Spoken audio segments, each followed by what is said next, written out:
This lecture 5 is on the topic of ethnographic interviewing, and it is really a combination of slides prepared by Dr. Carol Christopher and myself. You should have in this assignment the slides right next to the lecture video, and I would encourage you to follow along on the slides as I introduce this topic to you. First of all, Dr. Christopher has quoted Cavell on doing interviews. Ethnographic interviewing is a way to explore the subject's experience and understand their world.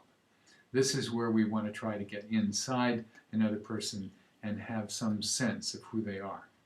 It's really about a conversation that is structured by those doing the interviewing, and it's a way of us gaining information and helping to understand people in a more systematic way.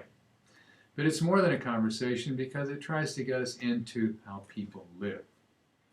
Now, in this particular assignment that you have, we're going to be doing what is called an active interview. It will probably run somewhere around an hour, even up to 2. It's focused to be a dialogue, a time when we can get that person to help us understand the meanings of their life through their explanation and their emotions. This particular kind of lecture is one where it's best if we do not know the person well that we are interviewing, but it can be somebody that we know or somebody we do not know. There's really no particular conflict about knowing the person. But if we don't know the person, it helps us to get acquainted with them and they become known to us. We get to know them in a deeper way. James Bradley has written a book on ethnographic interviewing, and in it he talks about the fact that it's a way to build relationships with the people we interview. And that's really what we're about in this particular course. We want you to have a relationship with someone who is different from you, who's come from a different world than you come from, and help you to understand something about their story. At the same time, Spradley talks about the fact that we get better data if they trust us. And the data that we have is really only as good as we are in terms of interviewing and keeping notes. So as you look through the PowerPoints that we have here, I would encourage you to keep these points in mind. The key thing about ethnographic interviewing is you are part of the research process, and you have a role, and that's what I want to talk about here in this short lecture. One thing I want to remind you, however, is that you need to be concerned about ethical issues and sensitivities. Probably, if you're interviewing an immigrant, you are in a position of greater socioeconomic status than they have. That may not always be true, but it often is. And so that person will be sensitive about your status and may be concerned about how they perform. The other thing is that you want to find out or do whatever you can to make sure that the interview process itself does not somehow change how this person thinks and how they see themselves in their relationship. Now, slide 9 talks about collecting data in an ethnographic interview, and the first thing it notes is the issue of setting. I want to encourage you to do these interviews in an informal setting, a place where, if there are gender differences, that it is public and secure. If you're the same gender, then that's probably not an important matter. But probably also you should invite this person to have something to eat or give them something to drink, a cup of coffee, a sandwich. It's a time really, an informal time of being together with a person. And food makes it more of a personal kind of relationship. The second thing is that you need to prepare yourself for the interview. And as slide 9 says, you need to develop an interview guide. In just a minute, I'm going to show you my interview guide so that you'll have a sense of how I would do this. But in that, you need to be aware of your own limitations, your own biases, your context, and you also need to understand something about the person you're interviewing. If that person doesn't have good command of English, then you need to be careful about that. If that person is a different gender than you, you need to guard how you behave in that context. These are things that could be important for you. The other thing that you need to do is focus on getting good questions. And my purpose in this lecture is to help you understand how you get good questions for this kind of an interview process. The first thing, however, the slide says is don't ask why and don't ask yes and no questions. They're not very helpful. And don't suggest that somebody's doing this, because oftentimes they'll just agree with you. Good questions really help you to get the story of this person and get them to tell you their story in their particular way. So if we move on to slide 10, I will begin to show you how I would set up my own interview guide and how I would use story myself to begin to get this person to talk to me. Usually in an ethnographic interview like this, I start by telling my story. I was a migrant to California in 1983.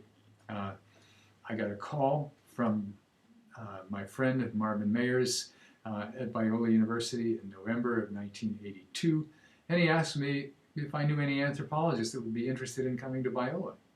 I said no. He said, well, I thought you might be interested, and I said, well, I'm not really. But after a conversation, he invited Judy and I to come out to California, visit Biola, and I was stunned. I thought it was a much more interesting place than I had imagined from New York.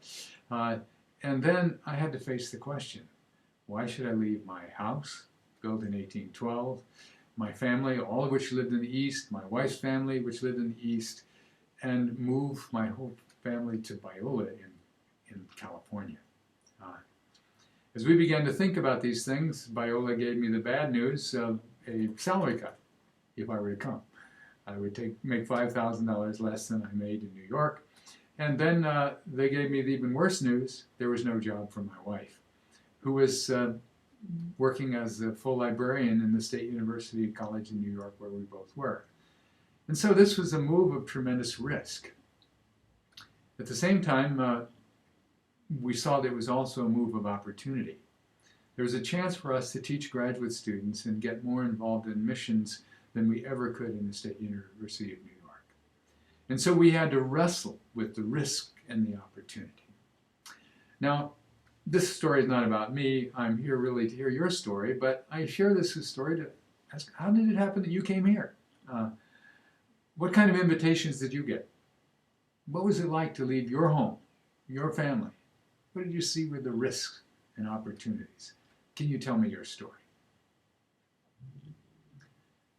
Now at this point, you listen. You let that person start and talk. And as they talk, one thing you can do is encourage them with another question for more clarification. Can you explain this to me? Can you help me understand that? I really can't put myself in your context. Can you give me more understanding of your context? You can ask all kinds of follow-up questions once you have gotten to this place where you can get them to talk about the move that they had to make. Now, you may not have migrated like I did from New York to California, and you may not have a migration story. So you can start with something else that's personal. Let's go to the next slide. By the way, you don't have to start with that first slide. You can start with any slide you want. This is my plan. This is how I worked it out. So in my interview guide, after I'm listening and find out from them why they came, where they came from, the issues, if they don't raise it, I'll start with another story. I say, you know, when we got to California in 1983, housing was a crisis. We had a beautiful home in New York. Our mortgage was $212 a month. We got to California, we took a pay cut, and the rent was $900 a month. And we could only stay there for 6 months. We needed to find another house. My wife couldn't find a job, and we just were at our wits' end. What are we going to do? We've got 4 months to figure this thing out, and how are we going to make it? So one day I was out with my son, and we were driving in another town called La Habra, and I saw a for sale sign and an open house. So I went into this open house and looked through the house, and the price was far more than I could afford. The realtor asked me if I was interested. I said, you know, if I were interested, I don't have any money. I couldn't afford this place. You know, I really need to get a house, but I just don't know what to do. And she said to me, well, And I told her had moved from New York. I hadn't been able to sell my house there. She said, well, you do have equity in your house. And I said, what do you mean? She said, well, if you have equity in your house, you can borrow against your equity for a down payment here. Well, I said, I do have some equity, but I'm not sure I want to do that, and I left. But when I got home, I began to think about that. She was right. I had some equity that I could use to borrow. And so then I began to look further and found a house that my wife and I liked, just 5 minutes walk from Biola. And I went into this house and looked it over, and the woman who was there told us that she bought the house for some Biola students who were graduate students in the School of Psychology. And she was a Christian, and she was interested in helping Christians. I said, well, you know, I don't have the money to buy this house, and I can't possibly get a down payment to buy it now, and I'm locked into a rent for the next 4 months. She said, well, maybe I can lend you the money. And so, the seller loaned me the money to buy our house until I could sell my house, and the realtor had helped me figure out how to borrow more money from my equity. And so it was a wonderful thing of how God worked to open up the door for me in this place. Now, this again is not about my story. I'm really interested in hearing your story. But I wanted to just share with you how there were crises when I got here, and I didn't know what I was going to do. I expect there were crises for you when you got here. And I don't know if it's a challenge about a house or a job or something else. I don't know if anybody helped you. Can you tell me your story? What happened to you when you came? Now again, this is not my story. I'm just telling a short story to get that person involved and interested and coming along with me. The third part of my interview guide is to talk about surprise.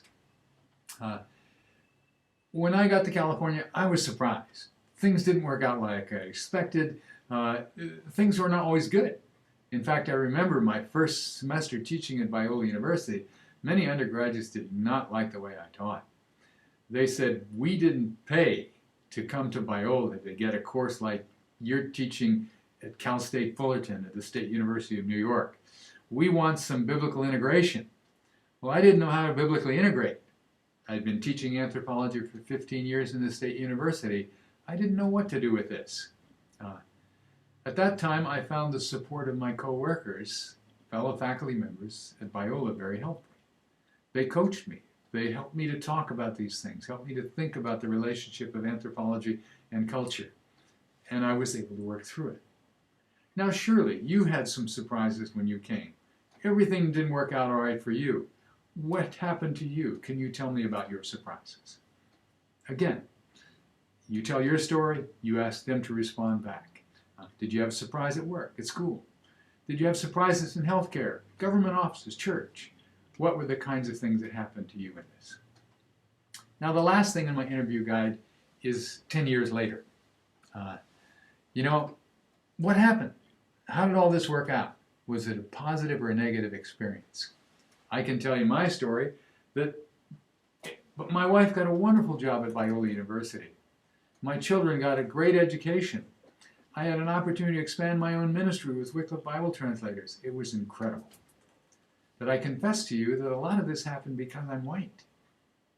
And I had access to things because of what we call white privilege. And I'll bet you haven't had that kind of access, and I'll bet things haven't worked out all of that well for you. Can you tell me your story? What was good about the last 10 years? What was bad? Some of the things you hope will change. So this is how I would go about it. I hope as you do this interview that you will create your own stories. But further, once you get them to tell their stories, the last slide, you can go deeper. Go deeper into the story. Find out why the church wouldn't help them. Find out what happened with their Iraqi friends that needed medical help and got lost in the system. Find out what language barriers caused them crises. And figure out where to go deeper into the story. I hope this is helpful. Thank you.